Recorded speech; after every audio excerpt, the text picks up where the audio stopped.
Aktsaruhum alayya salata.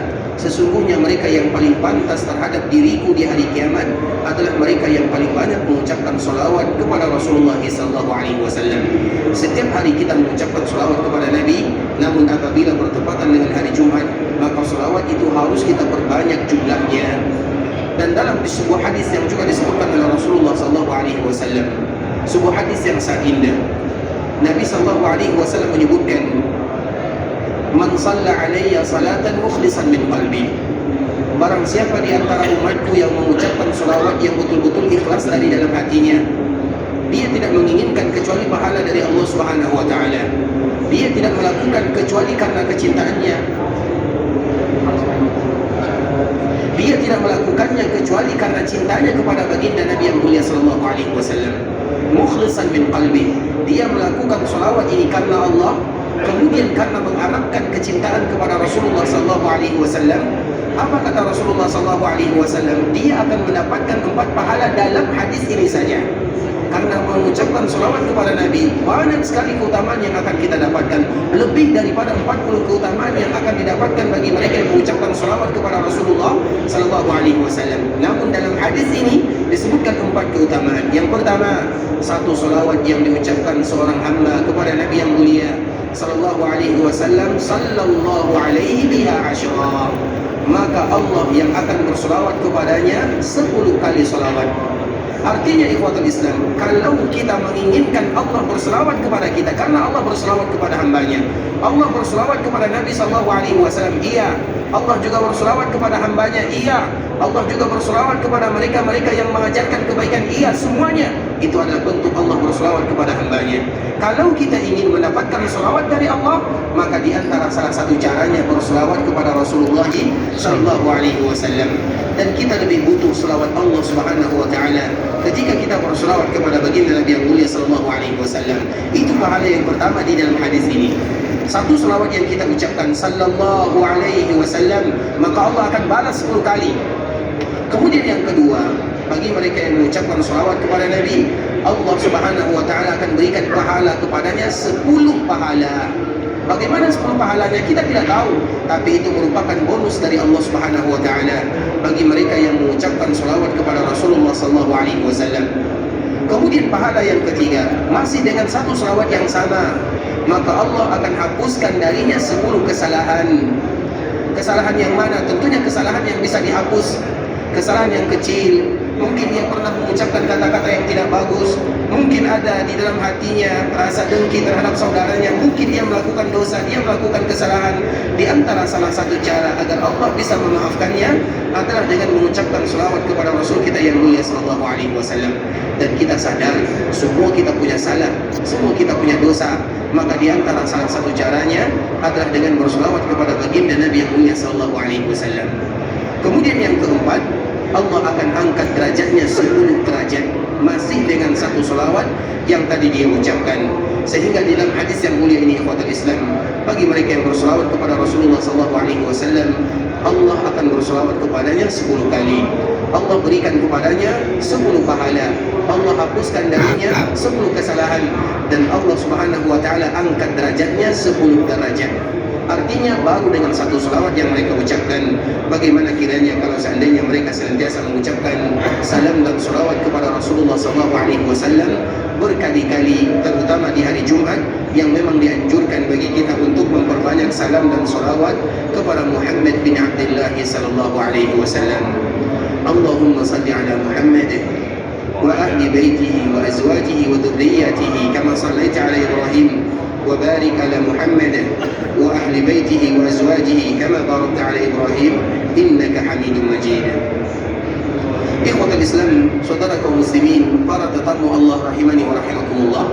Pada kesempatan kali ini kita akan kembali melanjutkan pembahasan kita yang sebelumnya, masih berbicara tentang Abu Bakar As-Siddiq radhiyallahu taala anhu, dan masih kita berbicara tentang kepemimpinan Abu Bakar As-Siddiq radhiyallahu taala anhu. Abu Bakar ini memiliki keutamaan yang luar biasa, dan selalu kita ulang bagaimana keutamaan yang ada pada diri Abu Bakar As-Siddiq radhiyallahu taala anhu. Dalam sebuah riwayat di Ikhwatul Islam, ada sebuah kejadian yang sangat indah yang mana akan menunjukkan bagaimana Abu Bakar dengan Nabi sallallahu alaihi wasallam ketika berada di Mekah Al-Mukarramah. Nabi SAW tidak memiliki orang yang banyak menolongnya, karena memang rata-rata, dan ini merupakan sunnatullah yang ada di dunia, rata-rata yang mengikuti para nabi dan para rasul itu berasal dari orang-orang yang lemah, dari para budak, dari orang-orang miskin. Itu merupakan sunnatullah yang ada di dunia. Mulai dari zaman Nabi Nuh dikala diutus oleh Allah menjadi rasul yang pertama kali di bumi Allah Azza wa Jalla, maka yang akan mengikuti para nabi dan para rasul itu adalah orang-orang yang lemah, yang tidak ada kepentingannya, karena memang hati mereka ini tertuju kepada Allah Subhanahu wa taala. Begitu juga dengan pengikut Nabi sallallahu alaihi wasallam. Siapa yang mengikuti Nabi dikala Nabi sallallahu alaihi wasallam berdakwah di awal-awal dakwah Nabi? Semuanya orang fakir, semuanya orang miskin, para budak, para hamba sahaya. Mereka lah yang mengikuti dakwah Nabi sallallahu alaihi wasallam. Sedikit di antara para sahabat Nabi yang memiliki uang, mereka yang kaya, sedikit sekali ikhwatul Islam. Namun rata-rata yang mengikuti dakwah Rasulullah SAW adalah orang-orang yang lemah, tidak ada penolongnya, tidak ada keluarganya, atau juga orang-orang yang datang ke kota Mekah dan Mukarramah. Nah, kemudian ikhwatul Islam, sehingga di awal dakwah Nabi SAW tidak memiliki orang yang bisa menolongnya, kecuali sedikit saja. Dikala Nabi SAW berdakwah, tidak ada satu hari pun dilewati oleh Nabi SAW kecuali ada kezaliman yang dilakukan oleh orang-orang musyrikun kepada Nabi SAW. Nabi SAW apa yang Nabi lakukan? Nabi SAW beribadah di samping Ka'bah Musyarrafah. Namun apa yang didapatkan oleh Nabi SAW? Kalau cacian itu sudah biasa. Kalau Nabi SAW dihina, Nabi dicaci, Nabi dicemooh, itu perkara yang biasa dihadapi oleh Nabi SAW. Bahkan lebih lagi daripada itu, Nabi SAW menghadapi kadang dikala Nabi sujud, ada yang meletakkan kotoran onta di atas punggung Nabi SAW. Coba bayangkan di ikhwatul Islam, penghinaan macam apa yang dilakukan oleh mereka-mereka yang ada di Mekah pada waktu itu kepada Nabi SAW. Padahal Nabi itu adalah tetangganya, Nabi itu adalah keluarganya, Nabi itu satu kabilah dengannya, tapi mereka tetap menghina Nabi SAW. Sampai suatu ketika ikhwatul Islam, dan ini merupakan di antara bentuk kezaliman yang luar biasa dilakukan oleh orang-orang Mekah kepada Nabi SAW. Dikala Nabi sedang melakukan ibadah di samping Ka'bah Musyarrafah, tiba-tiba Nabi dikerumuni oleh orang-orang kufar, orang-orang Quraisy. Di sana ada Abu Jahal, di sana ada Ibnu Abi Mu'id, di sana mereka ada orang-orang yang paling benci kepada Nabi SAW. Kemudian dikala mereka mengepung Nabi, mereka mengelilingi Nabi SAW, maka mereka mengeroyok Nabi SAW. Ibnu Abi Mu'id, dia memukul Nabi SAW dengan sandalnya. Begitu juga sebahagian yang lain, mereka mencekik leher Nabi SAW. Intinya Nabi SAW dizalimi di sana, betul-betul diperlakukan dengan sesuatu yang tidak akan kita bayangkan. Dan tidak ada yang bisa membela Nabi SAW. Karena apabila ada orang yang membela Nabi, maka mereka yang akan dibunuh. Dan memang itu faktanya. Sehingga tidak ada di antara mereka yang bisa membela Nabi SAW, terutama di awal dakwah. Karena memang yang ikut bersama Nabi adalah orang-orang fakir. Bagaimana mereka bisa membela Nabi SAW padahal status mereka adalah hamba sahaya? Bagaimana mereka bisa membela Nabi SAW padahal mereka tidak punya apa-apa? Di saat itulah ikhwatul Islam, tiba-tiba datang dari kejauhan yang namanya Abu Bakar As-Siddiq radhiyallahu ta'ala anhu.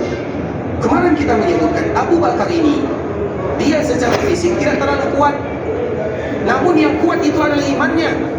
Makanya dikala Ali ditanya oleh para sahabatnya, siapa manusia yang paling kuat? Dan mereka tahu Ali itu adalah orang yang paling kuat. Kalau kita ingin melihat bagaimana kekuatan Ali bin Abi Thalib, maka baca sejarah dikala terjadi perang Khaybar. Dikala terjadi perang Khaybar ikhwatul Islam, Nabi ikut di sana. Khaybar merupakan benteng raksasa yang dimiliki oleh orang-orang Yahudi. Dan kemenangan ini, atau dikala terjadi perang Khaybar, Nabi menyebutkan bahwa kalian akan menang dan dipimpin oleh seorang laki-laki yang cinta kepada Allah, Allah cinta kepadanya. Yang dicintai oleh Rasulullah, dan dia juga cinta kepada Rasulullah SAW. Tidak lain tidak bukan adalah Ali bin Abi Thalib radhiyallahu ta'ala anhu. Sehingga Ali yang menjadi pemimpin pada waktu dikala terjadi perang Khaybar.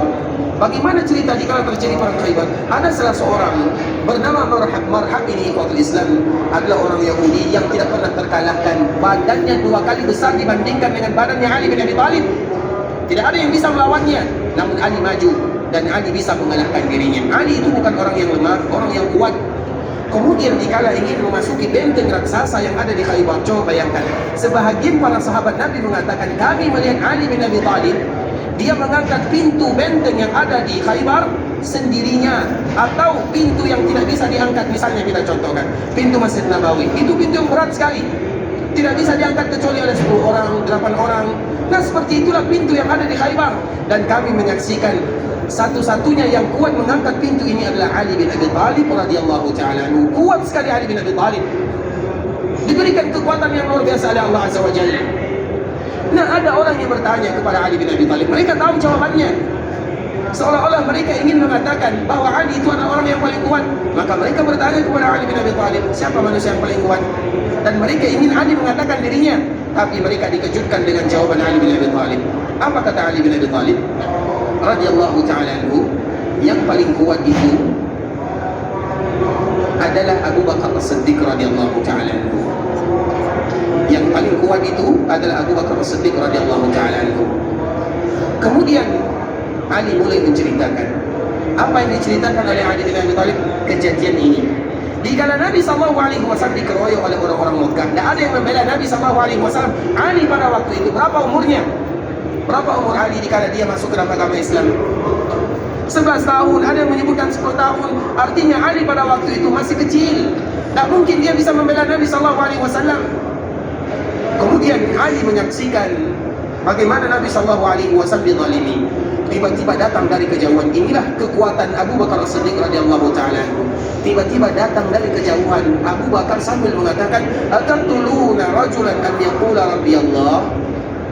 Abu Bakar berlari dari kejauhan sambil mengucapkan, "Ataqtuluna rajulan an yaqula rabbi Allah. Ataqtuluna rajulan an yaqula rabbi Allah." Apakah kalian akan membunuh seorang laki-laki yang mengatakan Rabbku adalah Allah? Maknanya Nabi SAW, apa salah Nabi SAW dikala Nabi dizalimi? Tak ada salahnya kecuali karena Nabi mengatakan la ilaha illallah, u'budullah wa la tusyriku bihi syai'a. Itu yang diucapkan oleh Nabi SAW. Sehingga Abu Bakar menyebutkan, apakah kalian akan membunuh seorang laki-laki yang mengucapkan Rabbku adalah Allah? Kalimat ini yang diucapkan oleh sahabat Abu Bakar As-Siddiq adalah juga kalimat yang diucapkan, yang pernah diucapkan di zaman Nabi Musa alaihissalam. Ketika Fir'aun dan bala tentaranya ingin membunuh Nabi Musa, dan yang beriman kepada Nabi Musa sudah banyak, namun ada di antara mereka yang menyembunyikan keimanannya. Kemudian dikala mereka sepakat ingin membunuh Nabi Musa, maka apa kata orang yang tadi menyembunyikan keimanannya kepada Nabi Musa? "Ataqtuluna rajulan an yaqula rabbi Allah." Apakah kalian akan membunuh Nabi Musa, seorang laki-laki yang dia mengatakan Rabbku adalah Allah? Artinya tidak ada salahnya, salahnya satu saja, karena mereka beriman kepada Allah. Dan memang itulah yang disebutkan oleh Allah. Kenapa kaum muslimin dizalimi? Di mana-mana kaum muslimin dizalimi. Kenapa mereka dizalimi? Alasannya satu saja, karena mereka beriman kepada Allah, tidak ada yang lainnya.